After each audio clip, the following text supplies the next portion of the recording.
Hello students, welcome to Shri Rajiv Gandhi IAS academy. So இன்னைக்கு எல்லாருமே எதிர்பார்த்துக்கிட்டு இருந்த டிஎன்பிசியோட குரூப் டூ குரூப் டிஏவோட நோட்டிஃபிகேஷன் வந்துருச்சு. ஸோ அந்த நோட்டிஃபிகேஷனில் என்னென்னலாம் கொடுத்துருக்காங்களோட இம்பார்ட்டன்ஸ் பாயிண்ட்ஸை நம்ம பார்க்க போகிறோம். ஓகே, ஸோ அதுக்கு முன்னாடி நம்மளோட ஸ்ரீ ராஜீவ் காந்தி ஐஏஎஸ் அகாடமியில் டிஎன்பிசி குரூப் டூவோட பேட்சஸ் வந்து ஸ்டார்ட் ஆகி போயிட்டு இருக்கு. 2 days ஆகுது. ஸோ நெக்ஸ்ட் பேட்ச் வந்து பார்த்தீங்கன்னா கம்மிங் மண்டே வந்து நமக்கு ஸ்டார்ட் ஆக போகுது. ஸோ இன்ட்ரெஸ்டடான பீப்புள் கீழே இருக்கிற நம்பருக்கு கால் பண்ணுங்க, உங்களோட சீட்டை நீங்க புக் பண்ணிங்க. ஸோ இப்போ நம்ம இந்த நோட்டிஃபிகேஷன்ல என்னென்னலாம் இம்பார்ட்டன்ஸ் பாயிண்ட்ஸ் இருக்குன்னு நம்ம பார்க்கலாம். ஸோ மொத்தம் நீங்க பார்க்கக்கூடியது வந்து பார்த்தீங்கன்னா இந்த நோட்டிஃபிகேஷனை பொறுத்த வரைக்கும் இம்பார்ட்டன்ட் டேட்ஸ், வேகன்சி எவ்வளவு கொடுத்துருக்காங்க, என்ன குவாலிஃபிகேஷன் இருக்கணும், ஏஜ் லிமிட் என்ன, ஸோ என்ன எக்ஸாம் பேட்டர்ன், அதோட சிலபஸ். ஸோ நார்மலா ஒரு எக்ஸாம்ஸ்க்கு நீங்க அப்ளை பண்றீங்கன்னா பேசிக்கா இந்த ஒரு 6 விஷயத்தை நீங்க தெரிஞ்சுட்டு தான் அந்த எக்ஸாம்ஸ் வந்து நீங்க அப்ரோச் பண்ணணும். ஸோ இந்த வீடியோ பார்க்குறவங்க மோஸ்ட்லி ப்ரெஷரா இருப்பீங்க. ஸோ ஆல்ரெடியே டிஎன்பிசி குரூப் டூ ஏக்கு வந்து அட்டெம்ப்ட் கொடுத்தவங்களாவும் இருப்பீங்க. ஸோ இதோட பேசிக் டீடைல்ஸ் வந்து நீங்க ஃபுல்லாவே பார்த்துக்குங்க.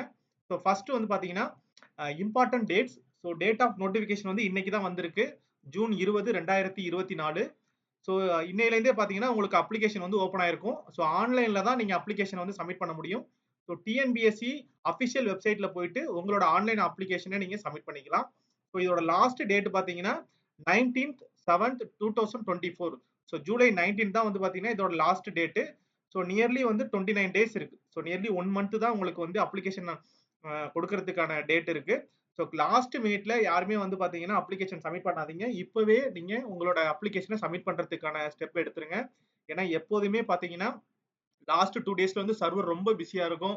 ஸோ அந்த டைம்ல பேமெண்ட் எடுக்காது, அப்ளிகேஷன்ல நிறைய இஷ்யூஸ் வரும். ஸோ எவ்வளவு சீக்கிரமா உங்களோட அப்ளிகேஷனை நீங்க அப்ளை பண்ண முடியுமோ அதை அப்ளை பண்ணிருங்க. ஸோ எக்ஸாம் டேட் முக்கியமா பிலிமினரி எக்ஸாம்ஸ் என்னைக்கு அப்படின்னு பாத்தீங்கன்னா செப்டம்பர் 14th. ஸோ இந்த டைம் பாத்தீங்கன்னா டைம் வந்து கொஞ்சம் ஷெட்யூல் வந்து கொஞ்சம் நெருக்கமா தான் கொடுத்துருக்காங்க. ஸோ இன்னைக்கு நோட்டிஃபிகேஷனுக்கும் எக்ஸாம் டேட்டுக்கும் இடையில வந்து 89 days இருக்கு. நியர்லி பார்த்தீங்கன்னா 3 months தான் நமக்கு டைம் இருக்கு. ஸோ ரொம்ப நீங்க ஹார்ட் ஒர்க் பண்ணா மட்டும்தான் இந்த பிலிமினரி எக்ஸாம் நீங்க கிளியர் பண்ண முடியும். ஸோ பிலிமினரி எக்ஸாம்ஸோட ரிசல்ட் வந்ததுக்கு அப்புறம் மெயின்ஸ் எக்ஸாமோட டேட் வந்து உங்களுக்கு அனௌன்ஸ் பண்ணுவாங்க. ஸோ இதுதான் இம்பார்ட்டன்ட் டேட்ஸ், பார்த்துங்க. ஸோ நெக்ஸ்ட் வந்து பார்த்தீங்கன்னா வேகன்சிஸ். ஸோ எவ்வளோ வேகன்சி இருக்கு அப்படிங்கிறது ரொம்ப ரொம்ப ஒரு இம்பார்ட்டன்டான பாயிண்ட். ஏன்னா அதுதான் நமக்கு பேஸ்ட் ஆன் கட் ஆஃப் வந்து நமக்கு இது பண்ணும். ஸோ வேகன்சி கம்மியாக அதோட கட் ஆஃபோட ரேஞ்சுமே பார்த்தீங்கன்னா அதிகமாக இருக்கும். ஸோ இந்த இயர் குரூப் டூ குரூப் டிஏவோட 2024 நோட்டிஃபிகேஷன்ல வர வேகன்சி எவ்வளவுன்னு பார்த்தீங்கன்னா, ஸோ குரூப் டூ சர்வீசஸ்ல 507, ஸோ இன்டர்வியூ போஸ்ட்னு சொல்லுவாங்க, 507 வேகன்சிஸ் கொடுத்துருக்காங்க. ஸோ குரூப் டூ ஏ சர்வீஸ்ல பார்த்தீங்கன்னா 1820 வேகன்சிஸ் கொடுத்துருக்காங்க. ஸோ டோட்டலா 2327 வேகன்சிஸ் கொடுத்துருக்காங்க. ஸோ இது வந்து ஒரு நல்ல வேகன்சி தான். ஸோ இந்த வேகன்சிஸ் அப்படிங்கிறது நமக்கு நார்மலா ஒரு எக்ஸாம்ஸ் கிளியர் பண்ணி போறதுக்கான நாமினலான ஒரு காம்படிஷன்ல ரீசனபிளான வேகன்சிஸ் தான் 2377ங்கிறது.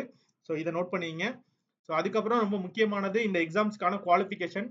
ஸோ நார்மலாவே பார்த்தீங்கன்னா டிஎன்பிசியில் இயர்லி வந்து ஆனுவல் பிளான்ல பார்த்தீங்கன்னா நிறைய எக்ஸாம்ஸ் இருக்கும். ஆனால் எல்லாருமே ரொம்ப முக்கியமாக பார்க்கக்கூடியது 3 எக்ஸாம்ஸ் தான், குரூப் 4, குரூப் 2, 2A, அதுக்கப்புறம் குரூப் 1. ஏன் அப்படின்னு பார்த்தீங்கன்னா இந்த எக்ஸாம்ஸ்க்கு தான் அதிகமான போஸ்ட்டுக்கு ஏதாவது ஒரு டிகிரி இருந்தாலே போதும் அப்படிங்கிற மாதிரி இருக்கும். ஸோ அந்த வகையில் இந்த குரூப் 2 குரூப் ஏயோட இந்த எக்ஸாம்ஸ்க்கும் குவாலிஃபிகேஷன் பார்த்தீங்கன்னா any degree from any university recognised by the university of grant commission. So ஏதாவது ஒரு டிகிரி இருந்தாலும் நீங்க வந்து மோஸ்ட்லி என்ன பண்ணிடலாம்னு பார்த்தீங்கன்னா இந்த குரூப் 2ஏக்கு நீங்க அப்ளை பண்ணிடலாம். அதுல சம் ஸ்பெஷலைஸ்டு போஸ்டர்ஸ் இருக்கு. ஸோ அந்த போஸ்ட் நீங்க எடுக்கணும்னா அந்த ஸ்பெஷலைஸ்டு டிகிரி இருக்கிற மாதிரி இருக்கும். ஸோ ஃபாரஸ்டர்லாம் பார்த்தீங்கன்னா இந்த வாட்டி வந்து குரூப் 4லயும் ஆட் பண்ணியிருந்தாங்க, குரூப் 2லயுமே ஆட் பண்ணியிருக்காங்க. ஸோ அதுக்கெல்லாம் சயின்ஸ் பேக்ரவுண்ட்ல இருக்கிறவங்க மட்டும்தான் அந்த போஸ்ட் வந்து எடுக்க முடியும். ஸோ அதே மாதிரியான சில போஸ்டர்ஸ்லாம் உங்களுக்கு டீடைல்ஸா இருக்கும். ஸோ காமனாவே ஒரு டிகிரி இருந்துச்சுனாலே நீங்க எக்ஸாம்ஸ்க்கு நீங்க அப்ளை பண்ணிடலாம். ஸோ அதை மட்டும் நீங்க மனசுல வச்சுங்க. ஸோ அதுக்கப்புறம் பார்த்தீங்கன்னா ஏஜ் லிமிட்.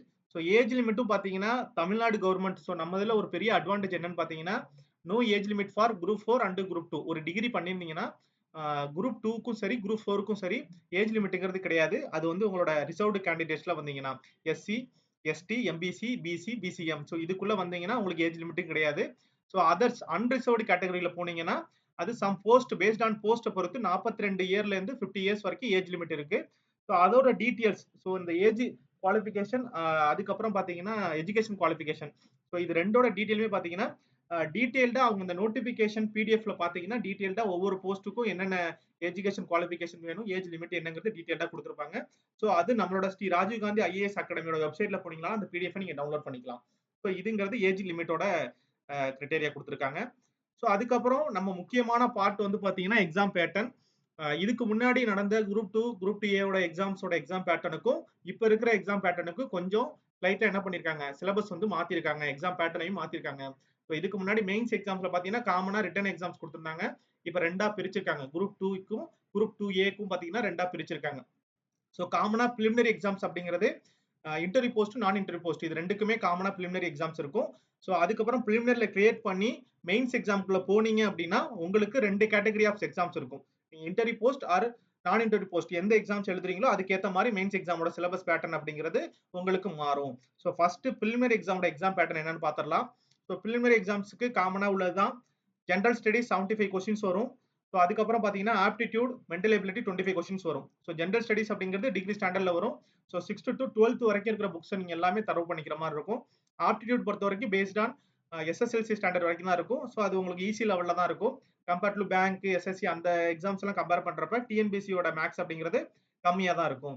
ஸோ அதுக்கப்புறம் பாத்தீங்கன்னா லாங்குவேஜ் வந்து குரூப் 4க்கு கம்பல்சரி தமிழ்ங்கிறது எழுதுற மாதிரி இருக்கும். ஸோ இதுல தமிழ் அல்லது இங்கிலீஷ் இதுல ஏதாவது ஒண்ணு நீங்க சூஸ் பண்ணிக்கலாம். இதுவும் எஸ்எஸ்எல்சி ஸ்டாண்டர்ட்ல தான் இருக்கும். நம்பர் ஆஃப் கொஸ்டின் வந்து 100 இருக்கும். ஸோ டோட்டலா பாத்தீங்கன்னா 200 கொஸ்டின்ஸ், மேக்ஸிமம் மார்க் வந்து 300. 3 ஹவர்ஸ் வந்து உங்களுக்கு டைம் கொடுப்பாங்க. மினிமம் குவாலிஃபைங் மார்க் எவ்வளவுன்னு பாத்தீங்கன்னா 90 இருக்கும். டைப் ஆஃப் எக்ஸாமினேஷன் வந்து அப்ஜெக்டிவா தான் இருக்கும். ஸோ மல்டிபிள் சாய்ஸ் 4 ஆப்ஷன் கொடுத்துருவாங்க. அதுல ஏதாவது ஒரு ஆப்ஷன் நீங்க செக் பண்ற மாதிரி இருக்கும். மோட் ஆஃப் எக்ஸாமினேஷன் வந்து ஓஎம்ஆர் ஷீட்ல தான் நீங்க கொடுக்குற மாதிரி இருக்கும். ஸோ ஓஎம்ஆர் ஷீட்ல நீங்க ஷேர் பண்ற மாதிரி இருக்கும். ஸோ இது வந்து பிலிமினரி எக்ஸாமோட பேட்டர்ன். மோஸ்ட் சிமிலர்லி பாத்தீங்கன்னா இதுக்கு முன்னாடி எழுதுன எல்லா பிலிமினரி குரூப் 4 எழுதிருப்பீங்க. ஸோ இதுக்கு முன்னாடி நடந்த டிஎன்பிசியோட எல்லா பிலிமினரி எக்ஸாமோட சேம் பேட்டர்ன் தான் இந்த இதுலயுமே கொடுத்துருக்காங்க. ஸோ இது வந்து பிலிமினரி எக்ஸாமோட எக்ஸாம் பேட்டர்ன். ஸோ அதுக்கப்புறம் பாத்தீங்கன்னா மெயின்ஸ் எக்ஸாம். ஸோ மெயின்ஸ் எக்ஸாம்ஸை பொறுத்த வரைக்கும் குரூப் 2 இது வந்து இன்டர்வியூ போஸ்ட்னு சொல்லுவாங்க. இதை வந்து 2 பேப்பரா உங்களுக்கு பிரிக்கிறாங்க. பேப்பர் 1, பேப்பர் 2 அப்படின்னு சொல்லிட்டு. பேப்பர் 1 அப்படிங்கிறது தமிழ் எலிஜிபிலிட்டி டெஸ்ட். இது வந்து எஸ்எஸ்எல்சி ஸ்டாண்டர்ட்ல இருக்கும். மேக்ஸிமம் 100 மார்க்ஸ் இருக்கும். 3 ஹவர் டைம் உங்களுக்கு. இதோட எக்ஸாமினேஷன் டைப் எப்படின்னு பாத்தீங்கன்னா டிஸ்கிரிப்டிவ் டைப்ல இருக்கும். ஸோ பேப்பர் 1ம் சரி, பேப்பர் 2ம் சரி உங்களுக்கு டிஸ்கிரிப்டிவ் டைப்ல தான் இருக்கும். ஸோ பேப்பர் 2 வந்து ஜெனரல் ஸ்டடிஸ், அது வந்து டிகிரி ஸ்டாண்டர்ட்ல இருக்கும். 300 மார்க்ஸ் நீங்க எழுதுற மாதிரி இருக்கும். ஸோ டியூரேஷன் வந்து 3 hours. So minimum qualifying mark பார்த்தீங்கன்னா 40, 19 கொடுத்துருக்காங்க. இது ரெண்டுமே டிஸ்கிரிப்டிவ்ல எழுதுற மாதிரி இருக்கும். ஸோ நீங்க பேப்பர் ப்ராக்டிஸ் எல்லாமே பண்ணி உங்களுக்கு ப்ராக்டிஸ் பண்ற மாதிரி இருக்கும் நீங்க மெயின்ஸ் எக்ஸாம்ஸ்க்கு. ஸோ லாஸ்ட் மெயின்ஸ் எக்ஸாம் பார்த்தீங்கன்னா எல்லாருமே டிஸ்கிரிப்டிவ்ல தான் எழுதிருப்பாங்க. ஸோ குரூப் 2 இன்டர்வியூ போஸ்ட்டுக்கு மட்டும் தான் இந்த வாட்டி டிஸ்கிரிப்டிவ் டைப்ங்கிறது கொடுத்துருக்காங்க. ஸோ அதுக்கப்புறம் பார்த்தீங்கன்னா மெயின்ஸ் எக்ஸாம் குரூப் 2A நான் இன்டர்வியூ போஸ்ட்டுக்கு அப்ஜெக்டிவ் டைப்ஸ்ல தான் மாத்திருக்காங்க. ஸோ அதுவும் சேம் பேப்பர் 1, பேப்பர் 2 தான். ஸோ இதுல என்னென்னலாம் எக்ஸ்ட்ரா ஆட் பண்ணிருக்காங்கன்னு பாருங்க. தமிழ் எலிஜிபிலிட்டி டெஸ்ட்ங்கிறது காமன் எஸ்எஸ்எல்சி. ஸோ அது வந்து டிஸ்கிரிப்டிவ் டைப்ல தான் நீங்க எழுதுற மாதிரி இருக்கும். குரூப் 2 இன்டர்வியூக்கு போனாலும் சரி, குரூப் 2A போஸ்ட்டுக்கு போனாலும் சரி 100 மார்க்ஸ் 3 ஹவர்ஸ் இருக்கும். ஸோ அதுக்கப்புறம் பேப்பர் 2 வந்து 3 கேட்டகரியா பிரிச்சிருக்காங்க. ஸோ ஒன்னு வந்து ஜெனரல் ஸ்டடிஸ், ரெண்டாவது வந்து பாத்தீங்கன்னா general intelligence and reasoning. So reasoning டைப்ல வரப்போகுது உங்களுக்கு. அடுத்து மூணாவது பாத்தீங்கன்னா general Tamil or general English language paper நீங்க ஒன்று சூஸ் பண்ற மாதிரி இருக்கும். ஸோ இதுதான் பேப்பர் 1ங்கிறது தமிழ் எலிஜிபிலிட்டி டெஸ்ட். பேப்பர் 2 வந்து நீங்க ரீசனிங் புதுசா படிக்கிற மாதிரி இருக்கும். அது ஆட் ஆயிருக்கு. ஸோ அதுக்கப்புறம் பாத்தீங்கன்னா ஜெனரல் தமிழ், ஜெனரல் இங்கிலீஷ்ங்கிறது உங்களுக்கு நீங்க பேஸ்ட் ஆன் அந்த பிரிலிமினரி எக்ஸாம்ஸை பேஸ் பண்ணியே படிச்சிருப்பீங்க. அதுதான் இதுல வரப்போகுது.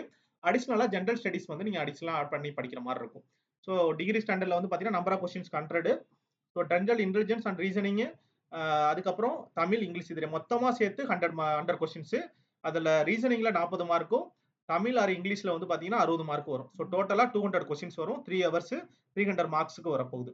ஸோ இதுல ரொம்ப முக்கியமா பாத்தீங்கன்னா கம்ப்யூட்டர் பேஸ்டு டெஸ்ட் தான் இதை கொண்டு வந்திருக்காங்க. ஸோ டைப் ஆஃப் எக்ஸாமினேஷன் எப்படின்னு பாத்தீங்கன்னா அப்ஜெக்டிவ் டைப்பா இருக்கும். மோட் ஆஃப் எக்ஸாமினேஷன் வந்து கம்ப்யூட்டர் பேஸ்டு டெஸ்ட். நீங்க பிலிமினரி வந்து ஓஎம்ஆர்ல எழுதுவீங்க. குரூப் 2 மெயின்ஸ் வந்து டிஸ்கிரிப்டிவ்ல எழுதுற மாதிரி இருக்கும். இதுல டிஸ்கிரிப்டிவ்ல தமிழ் எலிஜிபிலிட்டி டெஸ்ட் எழுதிட்டு அதுக்கப்புறம் இருக்கக்கூடிய பேப்பர் 2 வந்து பேஸ்ட் ஆன் கம்ப்யூட்டர் பேஸ்டு டெஸ்ட்ல நீங்க எழுத போறீங்க. ஸோ இதுதான் வந்து உங்களோட எக்ஸாம் பேட்டர்ன் அப்படிங்கிறது நல்லா கிளாரிட்டியா புரிஞ்சுங்க. ஸோ இதுக்கப்புறம் சிலபஸ் அப்படிங்கிறத டீடைல்டா நம்ம பிரிலிமினரிக்கு என்ன சிலபஸ் இருக்கு, மெயின்ஸ்க்கு என்ன சிலபஸ் இருக்கு, அதே மாதிரி மெயின்ஸ்லயே பாத்தீங்கன்னா குரூப் 2, குரூப் 2A இந்த இதுக்கு என்னென்ன சிலபஸ் இருக்குங்கிறத டீடைல்டா நம்ம நெக்ஸ்ட் வீடியோல பார்க்கலாம். ஸோ நம்மளோட முக்கியமா பாத்தீங்கன்னா நம்மளோட ஸ்ரீ ராஜீவ் காந்தி ஐஏஎஸ் அகாடமியோட யூடியூப் சேனலை சப்ஸ்கிரைப் பண்ணிருங்க. ஸோ அடுத்தடுத்த வீடியோஸ் எல்லாமே நமக்கு வரப்போகுது. ஸோ இதுக்கப்புறம் வரப்போறிய அந்த குரூப் 2 எக்ஸாம்ஸ்க்கு என்னென்ன ப்ரிப்பரேஷன் ஸ்ட்ராட்டஜி பண்ணணும், எப்படிலாம் ப்ரிப்பேர் பண்ணணும் அப்படிங்கிற டீடைலுமே நம்ம கம்ப்ளீட்டா பார்க்க போறோம்.